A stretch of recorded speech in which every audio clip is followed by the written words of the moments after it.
So Neil, you've been successful here with Kinesis.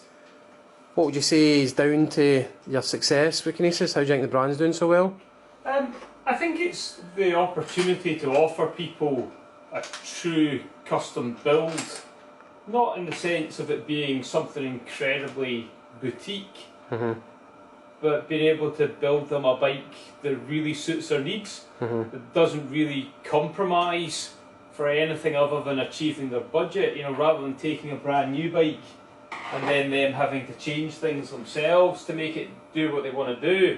You know, the fact that Kinesis bikes are very UK specific in their design means that a lot of that is already taken care of, and we can then fine tune, you know, what they want the bike to do by the spec, because the bulk of our sales have been custom builds rather than, you know, complete bikes with build kits. You know, they've been genuine custom spec for what people want the bike to do. Okay, and then obviously in your shop, Neil, you've got quite a few other big brands. How would you see Kinesis as that in terms of sales versus your big brands? How do you find that's kind of going? In terms of sheer volume, it's probably it's plays second fiddle to the likes of Cuban Giant sales. You know, they're the bulk. You know, probably selling probably 4-to-1 Cuban Giant to Kinesis. Okay. But in terms of, let's say, the following is really strong, and it tends to lead on from one Kinesis sale to the next. Somebody gets one, their friend goes, "Oh, that's interesting. You know, I like the way you've done that. You know, but I'd quite like you to do this," and the options there for the next person to come along and do that. And would you say there's a bit more exclusivity, or you're joining a bit of a club when you're buying Kinesis? Do you think there's a certain element of that? Yeah, there is. There's a good feeling. You know, there's that bit of camaraderie between two people who have a Kinesis bike. You know, a customer comes in who already has a Kinesis bike, and somebody's in buying one or getting one serviced, and they'll say, "Oh, you've got a 5T, I had a 5T and then I got a CX race and I love it." And you know, there is that kind of bond between them in the way, you know, that does exist in a lot of bike brands, but much more so, you know, in terms of stuff we do with Kinesis. Okay, and then that following. Out of the current range of bikes, what would be your big seller? What's been the most successful? Probably the 4S, and I would say the CX Race have been the big ones. We've got a really good cyclocross scene here. People racing, you know, at every level, from just having fun through to, you know, age group podium riders.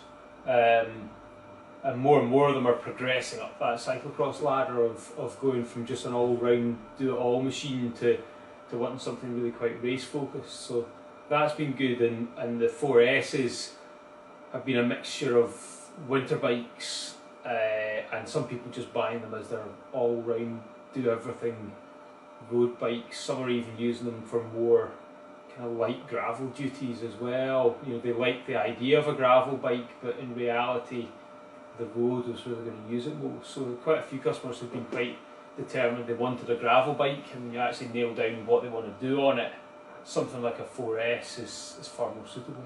And when you first seen or knew the CX race was coming, what was your feelings? Did you think it was something you could sell? Did you think it was something that would be quite hard to sell? You know, initially the first thing we knew about it was we had a customer coming and wanting to. So, you know, straight away you could see that it was going to be popular. Over that first winter there weren't a lot of them out there. But you know, as soon as we got to about March, April time, people were already starting to think about race bikes for next year, and we were starting to get inquiries from people looking for them. So it really did snowball in preparation for this season. Okay, and obviously, well, doing this interview, you part own a race team where you're racing Kinesis, that your shop is involved in sponsor, and you're team captain. How do you feel that's kind of going? Do you think that's really positive for the sport in Scotland of cross? Yeah, I think it's great because the guys that do ride for race teams are generally pretty involved in the sport. They're not just guys that turn up on a Sunday in their fancy kit and do a race and then disappear. So, most of the guys have been involved at some level in the development of the sport.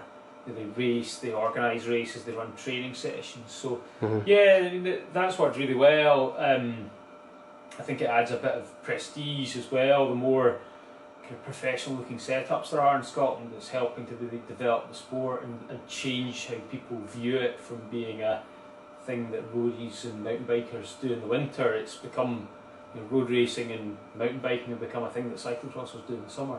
Okay, and then obviously we're a couple of races into the season. The first race was at Callender Park in Falkirk. We had 600 entries or just over that for that race.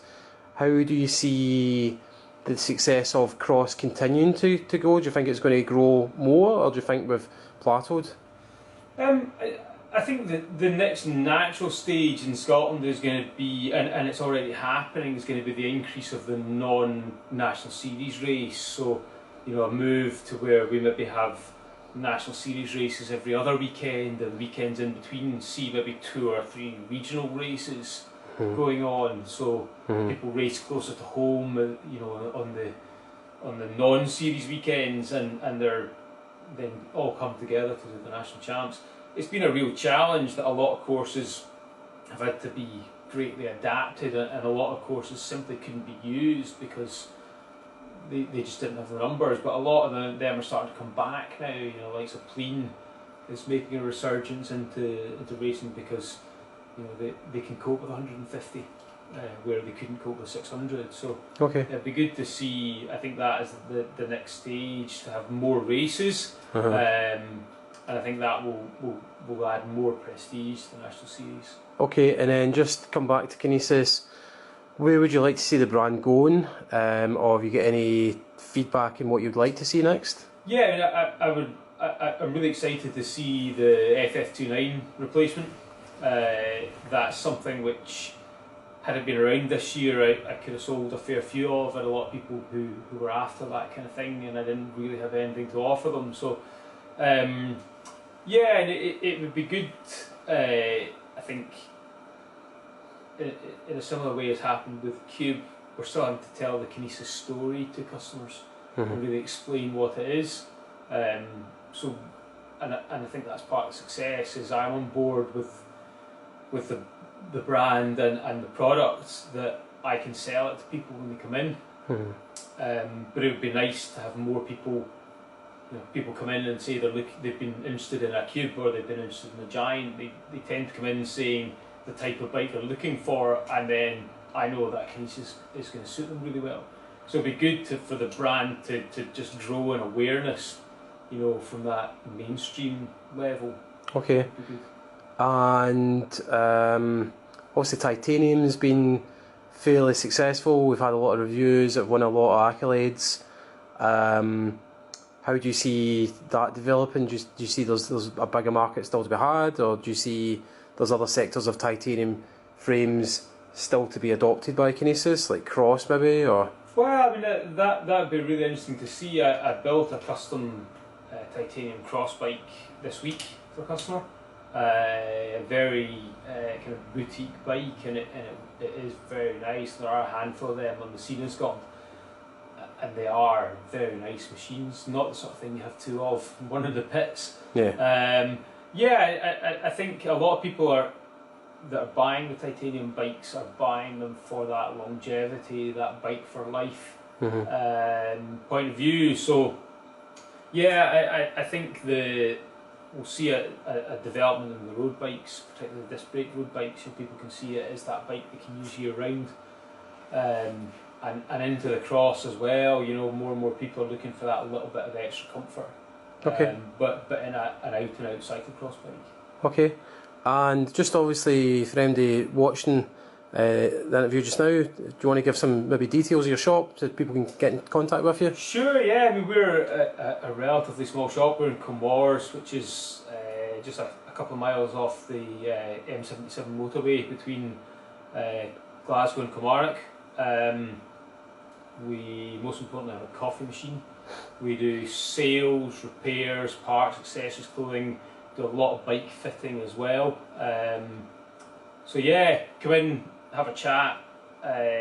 See what we've got, and we can always offer a lot more than what we've got. Okay, cool.